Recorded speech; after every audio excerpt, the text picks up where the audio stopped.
Welcome, everybody. It's wonderful to see everybody here. My name is Tarek Masoud. I'm the faculty director of the Kennedy School's Middle East Initiative, and I'm a professor here at the Kennedy School teaching Middle Eastern and comparative politics. And it's my pleasure to welcome you to this virtual event with the Middle East Initiative Senior Fellow, James Snyder. The title of today's event is The Power of Place, on which I'll say a couple of things in a minute. So James joined us as a senior fellow last year, and when he and I were cooking up the activities that he was going to be involved in here, we both began from the recognition that what we really wanted to do is expand our intellectual horizons at the Middle East and at the Kennedy School, that we needed to be lifted out of the cramped world of politics and policy and expand our imaginative capacities and our sense of optimism, and that James could do that by bringing us into contact with the work of artists and musicians and architects working in the region and beyond. And so this semester, as part of James's initiative, he's going to be holding a series of public conversations on the art, culture, and politics of the Middle East and the possibilities that that work creates for transcending conflict and divides in the region. And the first of those talks that James will have, or those dialogues that James will have, and we're calling the series James Snyder in Conversation. The first of them will happen on October 14th, and that will be with the great biblical scholar Moshe Halbertal, who specializes on Maimonides, and with the American countertenor Anthony Roth Costanzo, who played Akhenaten in the Philip Glass opera Akhenaten in the Metropolitan Opera's last season. And they'll discuss the emergence of monotheism in the Middle East, etc. So again, you can clearly see with that first event how far afield James is bringing us from the typical concerns of the Kennedy School. He'll then, on November 18th, all of these events, by the way, will happen on Wednesdays at this time. November 18th, he'll have a conversation with the Israeli-Palestinian architect Sinan Abdel Qadir. And then on December 16th, he'll have a conversation with Joseph Cedar and Tawfiq Abu Wa'il, the filmmakers behind the remarkable HBO series Our Boys, which told the story of some dramatic events and that happened in Israel and Palestine several years ago. In any case, I won't spoil that. But we thought we would kick off James's series today with a conversation in which James is the subject. And James is a very interesting person to have a conversation with because he's had an extremely interesting life. He was born in Pennsylvania, grew up in the Monongahela Valley. I think I'm pronouncing that right, James. Well done. He went to Mercersburg Academy and then to Harvard University. He was a Loeb Fellow of Harvard's Graduate School of Design. When he graduated from Harvard, he went to New York, like many young bright Harvard students do, and he found his calling at the Museum of Modern Art in New York, and rose to quite high positions there, culminating in the role of deputy director. He was then poached from his comfortable existence at the center of the modern art world in the United States to become the director of the Israel Museum. And he transformed that institution, both in terms of its financial health, but also in terms of its importance in the global art world. He has, in recognition of his tremendous work, received so many awards that I'm not even going to try to name them all. He now is the executive chairman of the Jerusalem Foundation, which is an organization that is dedicated to deepening civil society in that remarkable city of Jerusalem. And I hope that we'll have a chance to talk about that. But today we thought I would engage James in a conversation about his life, how he ended up in the Middle East, what he's trying to do with the Jerusalem Foundation, and just to kind of get him to reflect on the role of culture and cultural landscapes as sources of unity and division. So at this point, if we were all in the same room, I'd say, please join me in welcoming James Snyder. There would be dramatic applause, and then I would ask the first question. So James, welcome. We're so thrilled to have you with us. Thank you, Tarek. I'm delighted to be here, as you know. So James, when we were trying to come up with the title for today's conversation, you said we should call it The Power of Place. What do you mean by the power of place?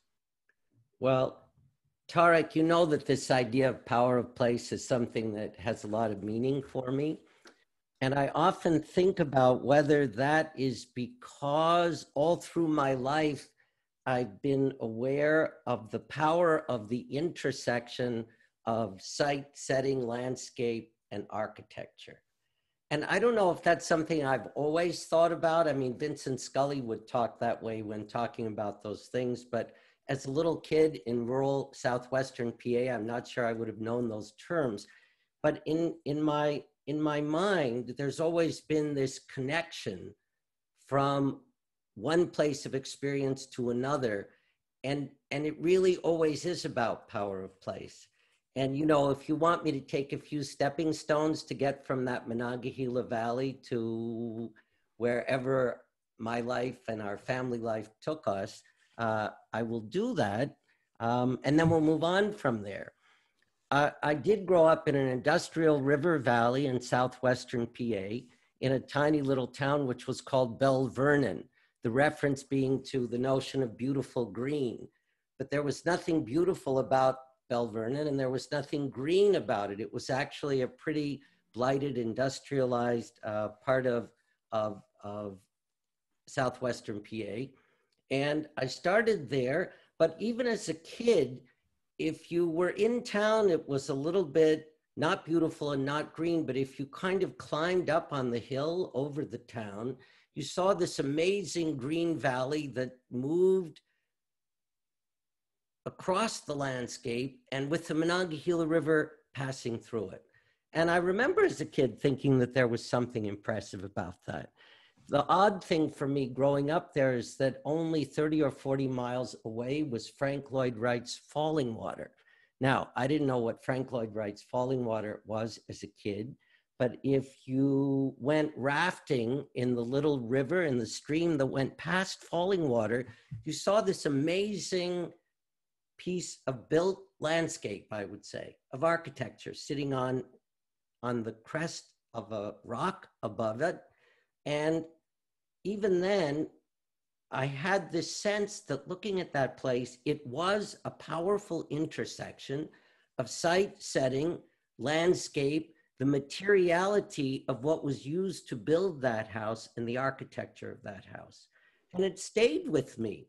I did go off to boarding school. You mentioned the Mercersburg Academy. And the most amazing thing about the Mercersburg Academy was how gorgeous it was. It sits on a plateau ringed by the Tuscarora Mountains. And its architecture is from before the Civil War, red brick buildings sitting on fieldstone foundations. That's local stone foundations. And in the spring, you would have these amazing magnolias, and they would come out and they would bloom, and you would see fieldstone foundations, pink magnolias, and then red brick architecture coming out of these magnolias as if coming out of clouds. And there's something about all of that that I think, even before I knew what I was going to later talk about in my life, made you understand the importance of connecting all of those things wherever you were. You know, you talk about where you grew up with such depth of emotion and feeling. One can really sense the connection that you have to that area of Pennsylvania. How long had your people been there? How long had your family been in that part of the United States? Not very long. Both of my parents' moved there in the early 1920s. From Europe. Some of them from what had become, they were Hungarian, but they lived in Czechoslovakia, my mother's family. And in my father's family, my grandmother was German and my grandfather was from Lithuania. And, you know, so it's just tremendous testament to what America was like at that time. Did you ever have a feeling of a lack of connection because your people had come from elsewhere? You know, it's a funny question because people say, how did your families get past New York? How did they end up in rural Western Pennsylvania? So the bigger town nearby is called Monessen, being Essen on the Monongahela River. And, you know, this had once been a gorgeous landscape, lots of coal mines there, shaft mining, and then steel mills came. So my families both came there because in the 1920s, it was bustling there. And so if you were coming to America with no particular anchor anywhere in the country, you went where there might be prosperity, and they all ended up there.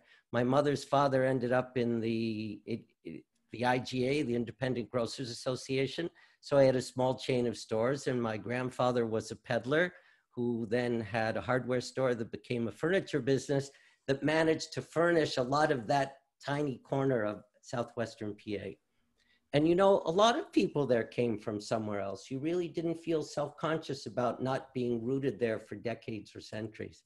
Yeah. So the you know, this problem that we are, you know, confronting as a nation today, which is this question of how do you create a sense of inclusion and a sense of belonging. It sounds sort of like you came up upon that very unproblematically. That was not a central obsession in your life growing up. It might have been because I was oblivious and I was paying much more attention to site setting, landscape, and architecture than I was to that point. But you know, it's interesting. Of course, today we're all very conscious of this challenge of world refugee migration. And in my mind, it isn't that it's not worse today. Today, it is a much bigger challenge. But I guess I am part of that narrative of world refugee migration from 100 years ago. Absolutely. So ultimately, you know, everybody has the spoiler to your story, which is that you're going to end up in Jerusalem and do great things with that museum. But at this stage in your life, when you're just getting started in the Monongahela Valley, I don't know why I like saying that, how conscious of your Jewish identity were you, and how important was that to you, and how conscious of Jerusalem were you? You know, this is going to be part of our ongoing narrative. Actually, all of those who are with us, you might want to know that Tarek and I have a conversation every week that lasts a few hours, and it's always very amazing for the two of us. And responding to this question can be part of that ongoing narrative. You know, it's interesting. Again, actually, our family was quite large. My mother was one of 11 children. I grew up with 45 first cousins. We were the Jewish population of our little hook in the Monongahela River Valley. And we were quite comfortable because it was about our family. It wasn't about Jewish identity in a place that was otherwise not Jewish. Thinking in retrospect about it, it might have been, I think it must have been pretty weird because really we were one very big family. We were a little bit observant. We did keep kosher. Kosher meat came delivered to us once a month. And during Passover, for example, my mother changed dishes and we were observant. All the kids came to school with their lunch boxes, and most kids had bologna on white bread sandwiches. And I would come with a chicken drumstick wrapped in aluminum foil and a piece of matzah. Now, I don't know why the other kids didn't pay attention to that or make fun of me, but they didn't.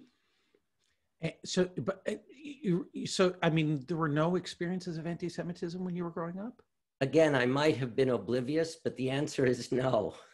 even at Mercersburg, you know, I'm reminded, you know, you probably never saw this movie with Brendan Fraser called School Ties, but it's about a school like Mercersburg and a bright young man like yourself who goes to one of these fancy private schools. But this would have been before your time in the 50s. But the idea is that these places were bastions of, or did have at least some residual anti-Semitism, even by the time that you got there. I guess that would have been in the late 1960s, but you didn't experience that. You know, 55 years later, talking to classmates, and we're all quite close. We were a small number of Jewish kids in a school founded by the United Church of Christ. And we did go to chapel every day in the most magnificent Ralph Adam Cram neo-Gothic chapel from the early 1920s. And of course, for me, it was all about the beauty of that spot. It was about site setting, landscape, architecture, and the experience of being in this chapel, which was a synthesis of incredible beauty. And that was my experience. 50 some years later, talking to classmates who were Jewish, some of them said that they felt anti-Semitism. I simply didn't. And you went from Mercersburg to Harvard. And when you got to Harvard, did you know that you wanted to be somebody who focused on, site, setting, material, place, or did you harbor, at least some part of you harbor the dreams of, immigrant mothers everywhere that, my young son should be a doctor or something like that? My immigrant mother and my father were quite patient with me. And actually, from the moment that I got to Harvard, I knew that I was interested in literature and art history. I was interested in words and images. And again, the powerful intersection of those two mediums. And that was important to me from the first moment that I was there. And again, this idea, I felt that I arrived there with this baggage of feeling the meaning of what a place looked like, what the landscape looked like, and what the built landscape on top of the natural landscape was like, and what that experience was like. And that informed my time at Harvard also. So, I'm not a man of the art world, as you know, and you're too kind to say that I'm a troglodyte. But even this observation, your attention to the relationship between a physical structure and the natural environment on which it sits is not even an observation that would come naturally to somebody like me. And there may be a non-negligible proportion of the people who are listening to this call for whom such an observation is similarly mysterious. Can you just elaborate a little bit on this? Because you keep bringing it up. Well, Tarek, first of all, this kind of inspiration must want to bubble up within you, because it was you who brought me to the Kennedy School with the idea that something in the Kennedy School shouldn't just be about public policy and politics, but should also be about the cultural landscape. Really, it is something that I felt, and again, I don't know if you feel this from the beginning, or if you're prescient, or if you feel it in retrospect. But I just remember as a kid looking at this gorgeous valley and seeing what the built landscape did to diminish it. And in the same way that the built landscape can diminish the beauty of a place, it can also dignify it, which is what Frank Lloyd Wright's Falling Water was about, or what the Mercersburg Academy was about. This is great. So I don't want to belabor too much the point about your experiences of anti-Semitism, but I do want to just round out your experience at Harvard before we move, through the rest of your life. So at Harvard, you got there, you realized fairly quickly that you wanted to major in something in the art sphere. You ended up majoring in art history, correct? Literature and art history, which wasn't then something that you could do formally, but I was allowed to do it. So did you created your own major or something? I did. Oh, wow. And okay. Because the English department was English literature, I needed to do English literature and British art history, but I was still allowed to do it. And what was interesting for me was this notion of the synthesis between words and images. Did you have to write an honors thesis for that? I did. Do you remember what you wrote your honors thesis about? We could probably find it in the Harvard Library, but. Of course. Yeah. What did you write it about? Oscar Wilde and James Abbott McNeill Whistler. And Whistler of Whistler's mother? And the invention of aestheticism in writing and in visual art. Okay. For laymen, how would you laypersons, how would you describe the punchline of this learned thesis? Actually, this is sort of a segue. And in my 1 year as a graduate student, my one paper that I did was John Ruskin and J.M.W. Turner, extending that idea. And it was all about what happened in the second half of the 19th century that made a radical change from the idea of representation and narrative, and created a segue for what would ultimately become abstraction, both in writing and in visual art. Okay, I'm not going to pretend that I got all of that, but so you know when your first job out of college was at the Museum of Modern Art. I think I was a very lucky person. I was actually a graduate student at the FOG in fine arts. I was doing my first year of the MA in art history. Was the idea that you wanted to become an academic of some kind, or did you always know that you wanted to be in the world of practice, if you will? I always thought I was going to be an academic. You know, this always comes back to landscape and architecture. And one day when I was puzzling this in my head and coming out of Eliot House, and I looked up at this magnificent circle of architecture, and the sky was really blue that morning. And I suddenly thought, there's no way I can be an academic. It was the only practical decision that I ever made. All of these great junior faculty who were teaching me were trying to get tenured positions in the academic world and were not succeeding. And I thought, maybe I'm as good as they are, but I'm certainly not better than they are. And if they're not getting a job, maybe I won't. And it was a kind of epiphany that I should go work in a museum and try to become a museum director. Well, that was a great decision. Sometimes I wish I had. You know, I'd asked you, how were you thinking about, how was Israel, how was Jerusalem, how was Judaism figuring in your self-conception during these formative years of your life? I'm assuming by the time you had graduated Harvard, had you ever been to Israel? Actually, no. And when I was invited 22 years later to consider becoming the director of the Israel Museum, that was the first time that I ever went to Israel. And you must have been, I mean, you were the deputy director of MoMA. You were quite well known here in the United States. And then, you know, this museum in this small country in the Middle East comes and asks you to uproot. I mean, that can't have been an easy decision for you.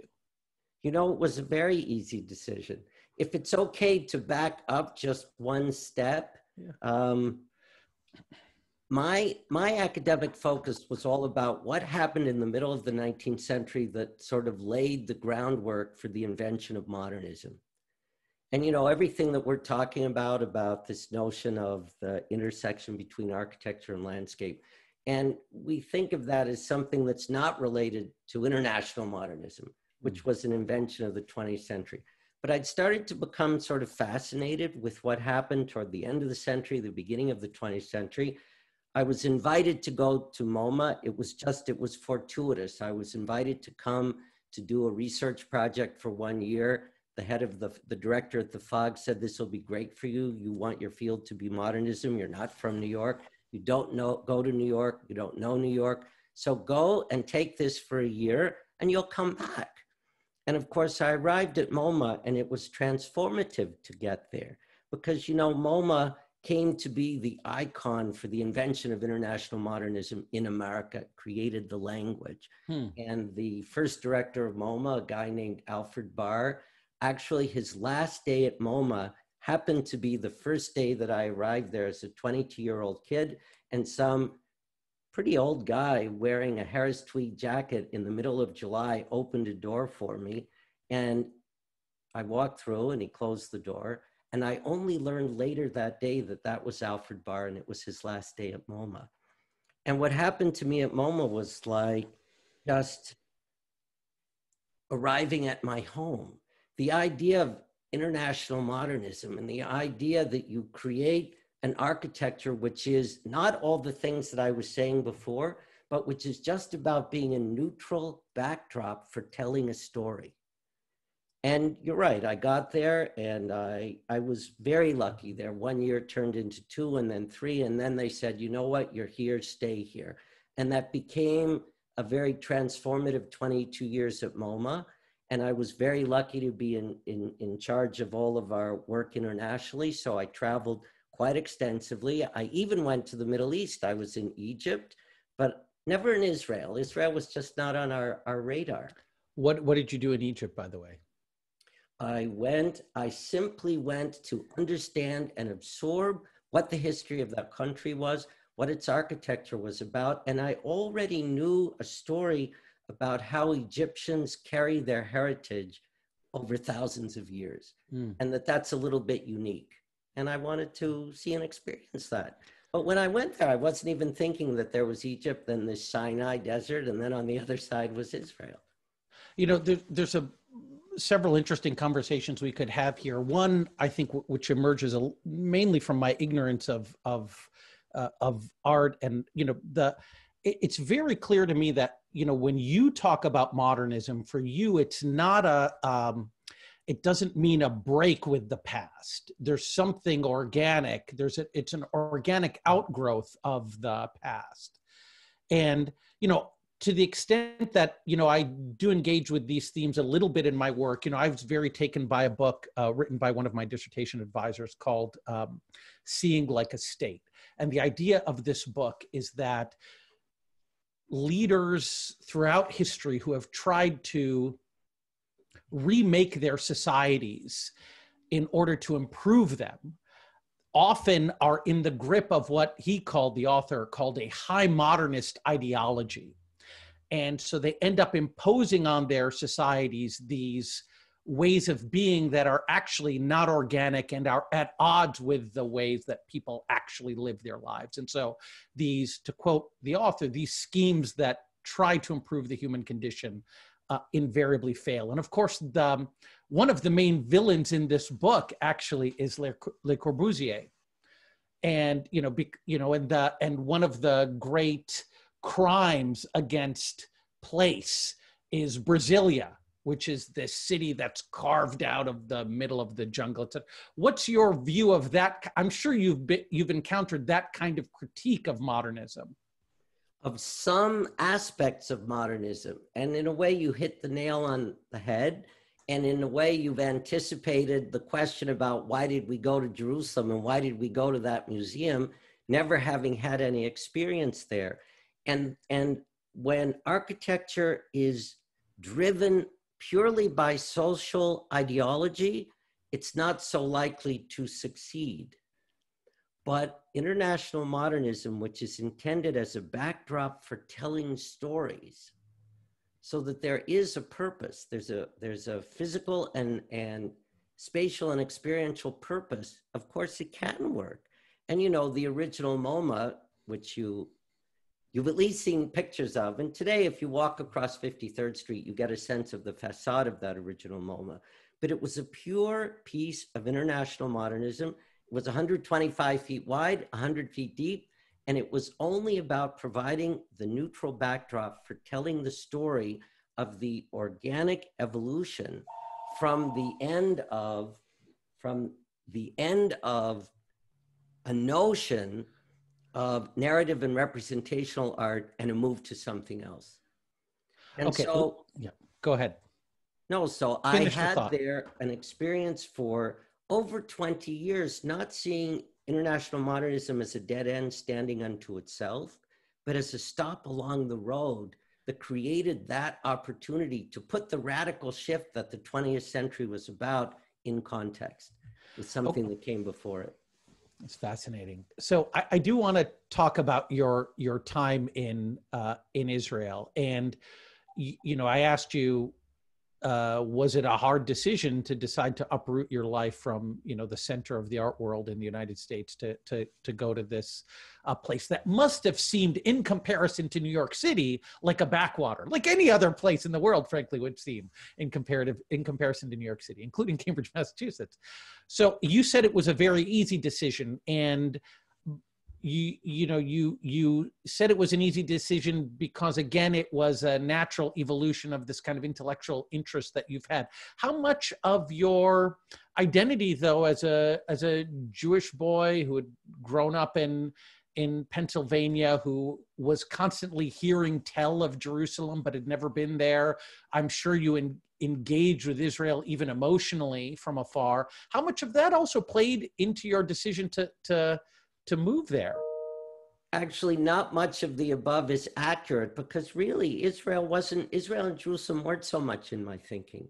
And this idea of a backwater, if you grew up in a small town with 1,900 people tucked into the southwest corner of Pennsylvania, but it had a little meaning for you, nothing can be a backwater. And it's funny, I hadn't thought of this recently, but if there were a deficiency in my education at Harvard as an undergraduate, it was that I was allowed to focus on 1850 and everything after. And so my focus was on the radical shift from that end of a long tradition, but it wasn't about the long tradition. And I really was invited pretty much out of the blue to go to Jerusalem and consider going to the Israel Museum. And my wife, Tina, and I talked about it for a moment, and we thought, you know what, go take a look. We are not from New York. We're both Midwesterners. And we were raising kids who were diehard New Yorkers. And you know that diehard New Yorkers are among the most provincial people in the world. They don't understand anything about the rest of the world. And so Tina said, and I always thought, because I traveled so extensively, that one day perhaps we'd take the kids to Paris, London, Berlin, St. Petersburg, all these interesting places that I knew very well. Jerusalem, the J word never came up. And Tina said, you know what, it could be really interesting for them. And I did go there for 48 hours. And I did go, I landed, it was really rainy. It was a very difficult time politically. It was April 1996. An action called Grapes of Wrath was taking place between Israel and Lebanon on the border. And it was a gray day. And I went straight to the museum this morning. And, Tarek, you've been to the museum. That's where you and I've met. I'm not sure everyone who's with us today has been there, but really, this place, if you want a place which is about site, setting, landscape, and architecture as the backdrop for telling a narrative, it is the Israel Museum, which sits on the crest of a magnificent hill as you enter Jerusalem. And its architecture is from 1965, second generation international modernism by an architect who came from Germany in the 1930s and really brought international modernism to the region. But he wasn't trying to do a pure international modernist narrative. He was trying to reinterpret the idea of an Arab village on a Jerusalem hillside. And as you see it from a distance, it just looks like an outcropping of Jerusalem stone at the crest of a hill. And it's magnificent. And you enter that place by ascending to an Acropolis, and then you drop down into the museum. And that museum happens, as Tarek knows, to tell a story that begins 1.5 million years ago and comes to the present. And it didn't look that way then, but 20 years later, I can assure you it exactly looks that way. And you enter that place, and you can spend a few hours starting 1.5 million years ago, coming to the present and touching every period and culture in world cultural history. And it is the idea that all things connect across time and place. And it is true, you can ask Tina, in the 48 hours that I spent in Jerusalem, I ascended to that Acropolis and knew we were going to go there. And fortunately, she was willing. That's great. But, this is, as you pointed out, this was a place and a time that was really conflictual.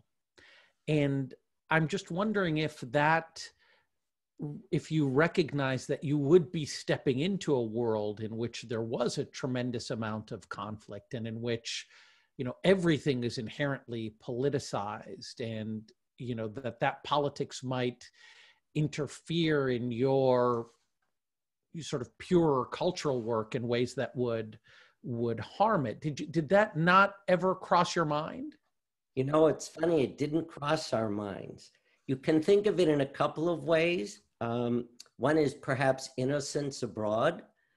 And another is this notion, Tarek and I have discussed this before, of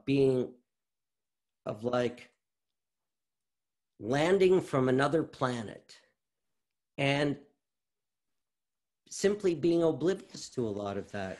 And when it was announced that we were going to leave New York to go to Jerusalem, many people started calling us to say, "You're so courageous, you're so brave." And we would say, "Why are we courageous and brave? We're just moving to Jerusalem."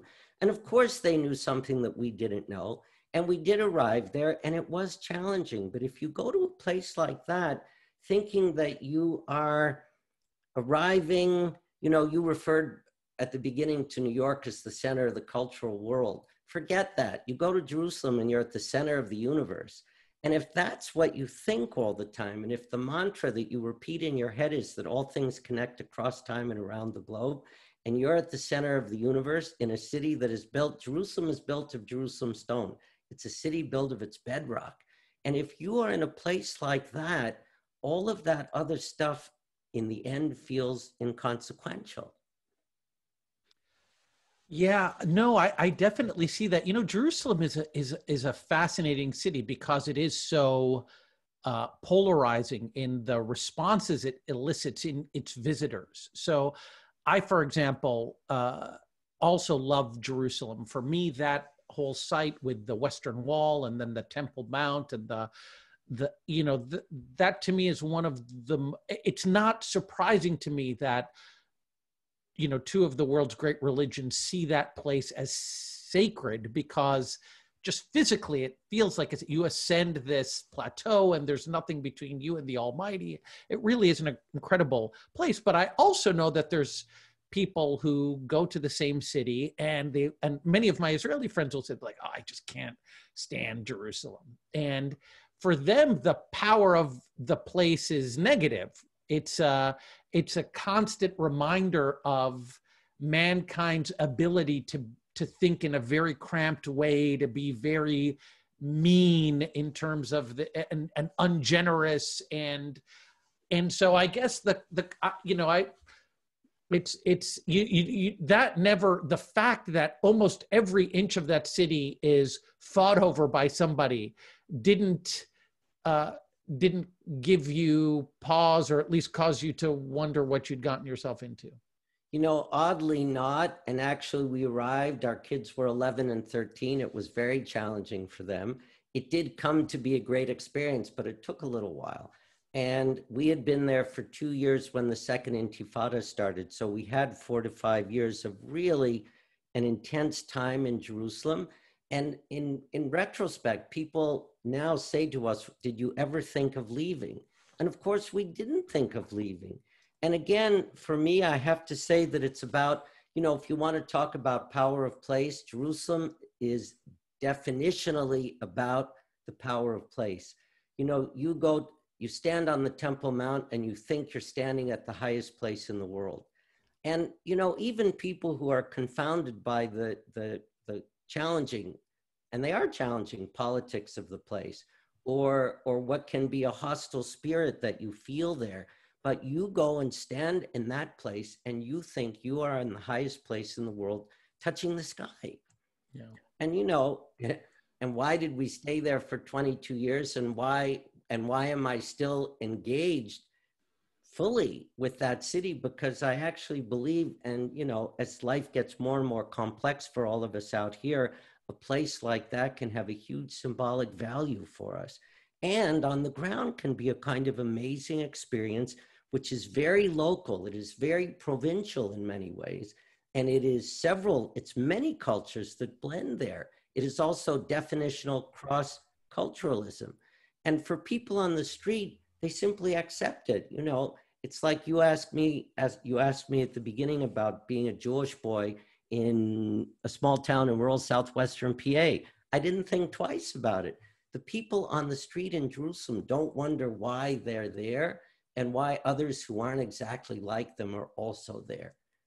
They sort of drink from a spring that we should get everyone to drink from.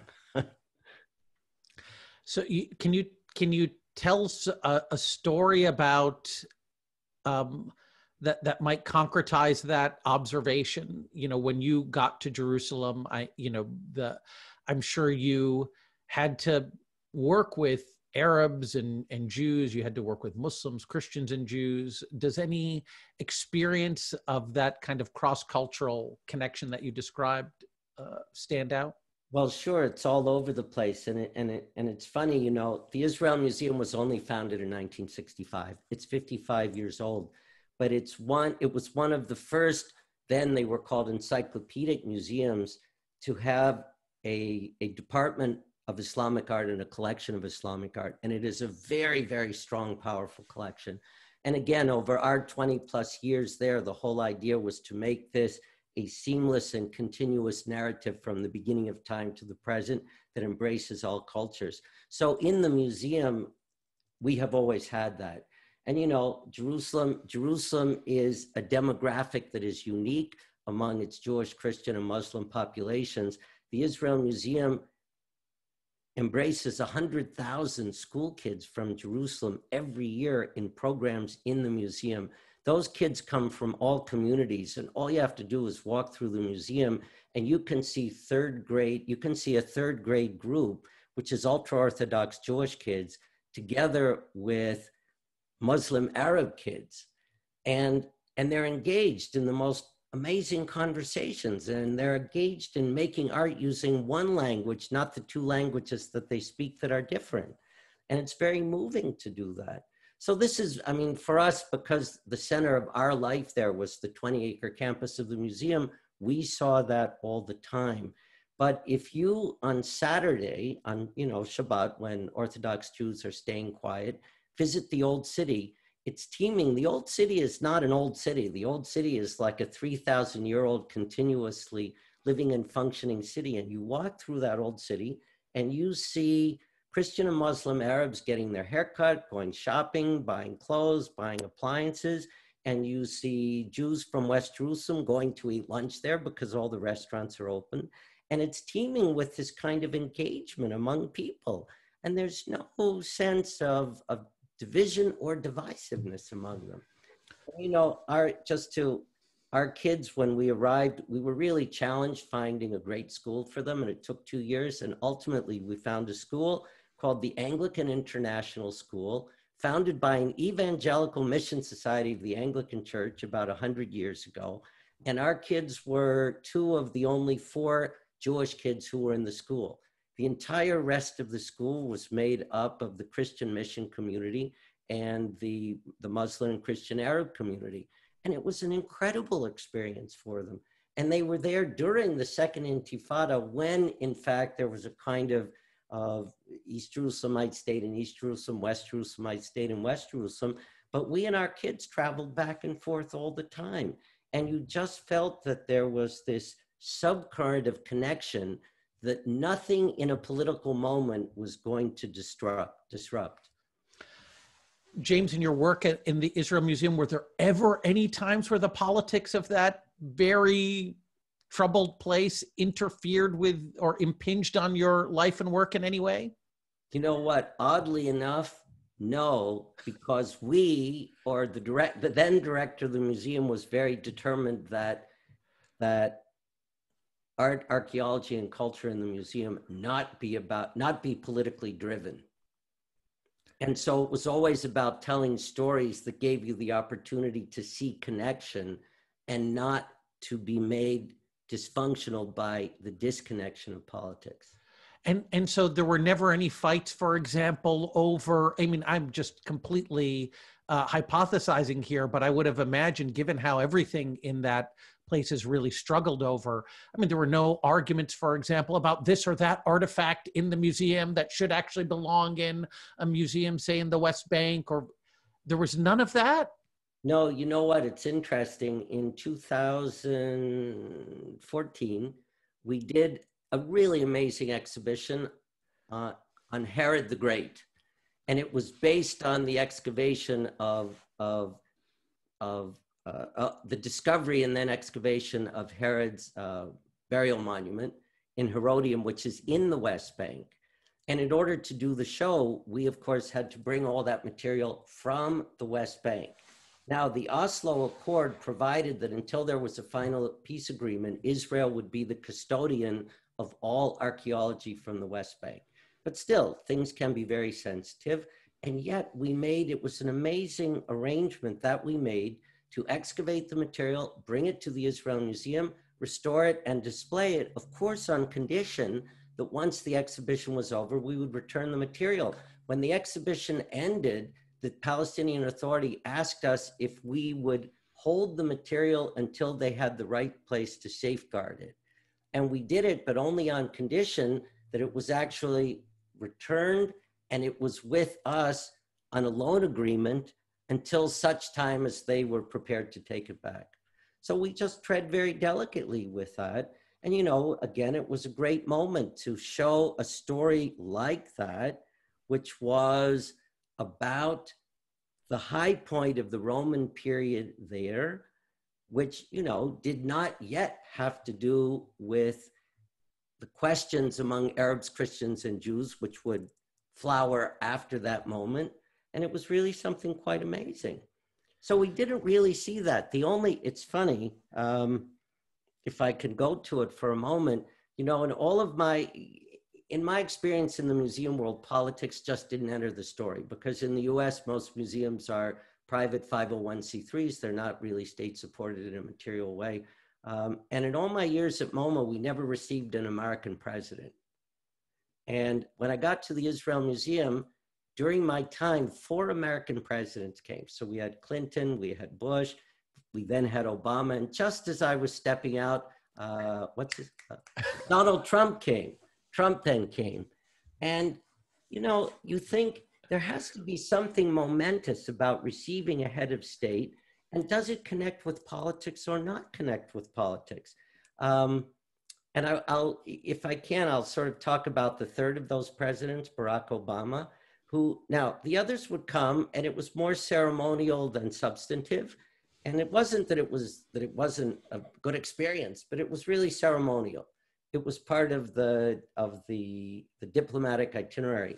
Barack Obama wanted to spend 2 hours in the Shrine of the Book understanding the Dead Sea Scrolls. And you know the Dead Sea Scrolls are the oldest extant documentation of the Hebrew Bible, which of course is also the source, not just for Jewish theology, but for Christian and then Islamic theology. And he really wanted to understand them. And the delegation didn't come. It was the Prime Minister of Israel, Barack Obama, myself, and the chairman of the museum. And that president of the US spent 2 hours absorbing that story. And that night when he gave his big speech, you know, the one big speech that he did with the crowd of 5,000 people, he opened his speech by talking about the meaning of seeing these archaeological artifacts that actually told a narrative of the deep-rooted connection between Judaism, Christianity, and then Islam. And you know, for me, that was actually quite a moving thing, because it wasn't about politics, but it was about diplomacy. And maybe this is why you all at the Kennedy School think that there should be some culture in your agenda, because maybe there's a place for cultural diplomacy in the world that we're living in today. Yeah. And maybe that can have something to do with steering us from where we are now to another place. Yeah, I mean, the story that one wishes one could hear, but of course one suspects one will never hear such a story, is of, you know, leaders of the Palestinians and the Israelis touring your museum and understanding, finally coming to an epiphany about their shared heritage, and consequently solving all of the problems right then and there. But I'll take a story about how cerebral Obama was as a consolation prize. And you know what? What you just said is something you see there on the ground among the 1 million people a year who go to the Israel Museum exactly to get that story. You have very substantial portions of the Jewish, Christian, and Muslim communities there. And maybe you can see it through cultural diplomacy. You're right, we're not seeing it in politics yet. Yeah, yeah. I mean, you know, James, again, I think you are just such an unusual person with such with a psychology that is just engineered for this kind of work in these kinds of conflictual situations. Because I think, you know, just as I'm certain you experienced anti-Semitism and discrimination as a kid growing up, and you just decided not to let that occupy space in your mind, I think possibly that tendency served you very well in this case as well, and enabled you to do all the great work that you were able to do there. So, James, I know that we were planning to end at 6, and there are 2 things on my agenda that I wanted to get to before we reluctantly close. The first was simply to ask you about your current work with the Jerusalem Foundation. And then maybe so maybe I need to do three things. And then the second thing I wanted you to do is just talk a little bit for our listeners about the series that you'll be doing at the Kennedy School. And then I was hoping if we had a few minutes, we could maybe take a couple of questions from our listeners. First, if I can just say quickly, when you sort of characterized how you think, what you think my modus operandi is, if you ask my wife, Tina, she'll tell you that I wear blinders and I'm stubborn. But you know, if in the end you get the result that you hope for, it's not a bad thing. Yeah. Regarding the Jerusalem Foundation, I mean, just in a quick reprise, there was an amazing guy named Teddy Kollek, who was mayor of Jerusalem for about 30 years. He was kind of like the Thomas Jefferson of modern Jerusalem. And he created the Israel Museum so that a private museum could have international stature as a universal museum telling the story of how all things connect across time and place, because for him, it was the interculturalism and the cross-culturalism of Jerusalem that mattered so importantly. The year after Teddy created the museum, he created the Jerusalem Foundation so that there could be a private philanthropy to build cross-cultural and cross-communal Jerusalem, socially, culturally, and economically, using private funding and not state or local support or support from religious communities, so that the development of Jerusalem wouldn't be encumbered by politics or religion. And 54 years later, that is what the Jerusalem Foundation does. And over all those years, they've probably done about $2 billion worth of investment in the city. And that investment is about capital development, but it's also about programming and grant making, really to support and nurture the social cultural development of the city. So when I left the museum, I was asked if I would be willing to embrace the idea of what our notion of the museum was about and spread it across the landscape of the city. And you know the answer. I don't even have to answer that question. And you know, it's important to note, though, that the foundation works in Arab and Jewish communities, correct? The foundation works completely cross-communally, and it's really something that's very, very exceptional. So it is the Jewish, Christian, and Muslim communities, but there are many other communities that make up the diversity of Jerusalem, and the foundation's commitment is to serve all of them. And it really does it. And you know, COVID, you also need to ask about COVID for a moment. COVID is, of course, a challenge in Israel as it is here and in many other places. And just during this period, the way that the foundation has been able, in a very challenging time philanthropically, to raise a lot of support here in the US and internationally to take care of urgent needs and to begin to try to shepherd organizations through this and to a different vision for how to flourish after COVID is behind us. And this is really where the focus of the foundation is today. Fantastic. James, did you want to say just a few words for folks to tease the series that you're going to be leading for us this semester? Sure. As Tarek said it at the beginning of our conversation, it would never have occurred to me, because my focus is so culture-centric, to be engaged with the Kennedy School. And Tarek was determined that culture should start to be part of this agenda. And part of our idea was to do this series of monthly conversations, bringing together personalities from across the cross-cultural landscape of Jerusalem and Israel. And that's what our series is about. So we're going this fall, every month, we're going to do one. Next month, Moshe Halbertal is really a brilliant biblical scholar specializing in Maimonides. Anthony Roth Costanzo is the countertenor here, who depicted Akhenaten in the Philip Glass opera that was produced at the Metropolitan Opera this past year. You know, Akhenaten was the pharaoh who, this is a whole discussion that we'll have when we're together next month, was part of the invention of monotheism. And our subject is the whole notion of creative interpretations of monotheism.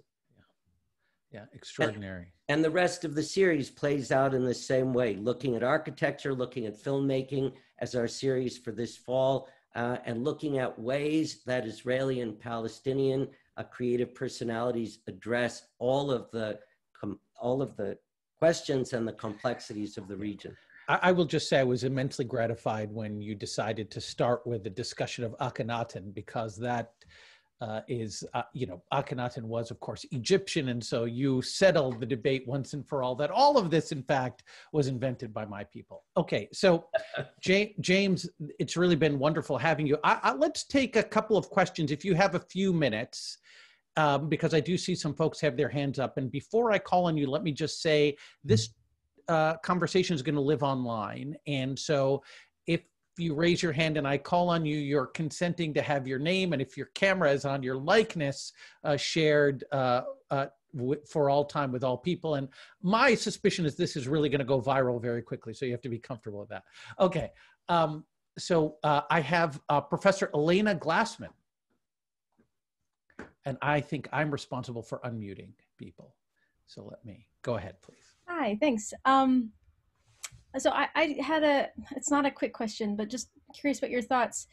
You mentioned how architecture and art plays this role in storytelling, and yet two different people can look at the same structure and tell very different stories.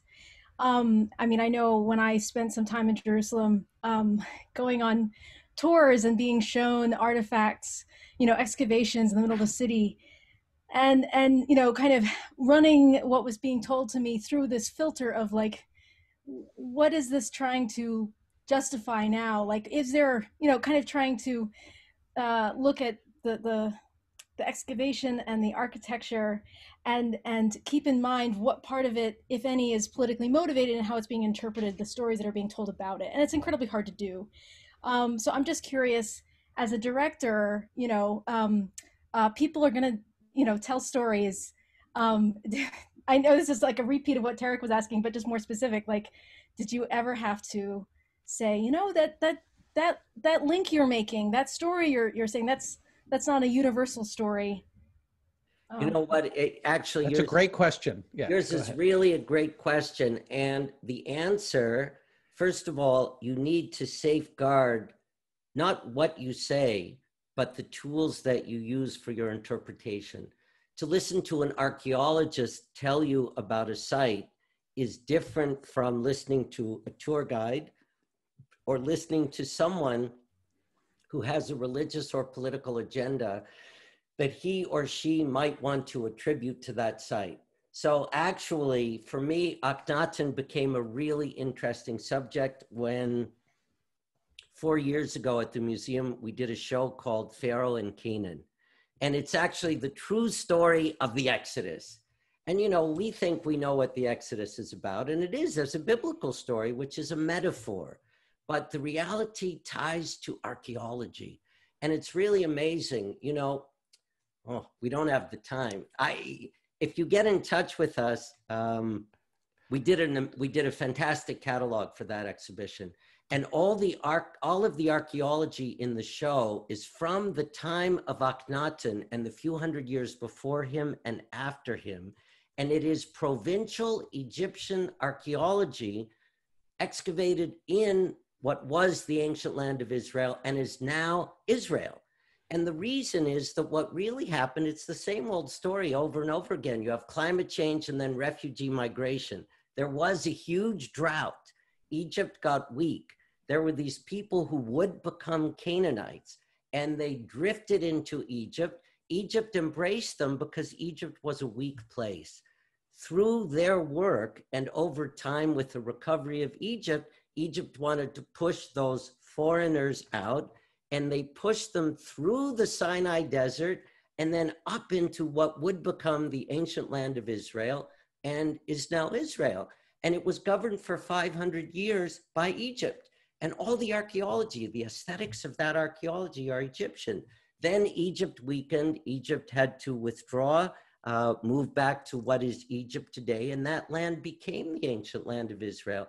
And many of us, not everyone, come next month and you'll hear Moshe Halbertal talk about that aspect of it. And you'll hear Anthony Roth Costanzo talk about what it's like to interpret that in music. And many of us think that actually the seeds of monotheism came from that period, because Akhenaten was a renegade who decided to believe in one force, not many forces. After he was denigrated, the Egyptians put that away, but some people, including these Canaanites, absorbed the idea of a single force, and that became monotheism. Yeah, and I think you and I have talked about this book by Jan Assmann called Moses the Egyptian, which talks about this. But in any case, tremendous question. Thank you, Professor Glassman. I think we're going to have to leave it here only because I know that if we take more questions, we'll stay on this call until midnight, and James will be too polite to tell us that he needs to go to bed. But I hope that folks got a flavor of just the tremendous personality and intellect that James is, and the real attraction that he has for us here at the Kennedy School. And I hope that you will all join him in his series this semester. I think it's going to be one of the bright spots in a period of human history that is unfortunately quite bereft of them. So with that, please everybody join me in thanking James for this wonderful conversation. And I hope we'll see you all again very soon. And Thanks, Tarek, thank you for encouraging this kind of conversation. No, my pleasure, James. All right, everybody. We'll see you soon. Bye now.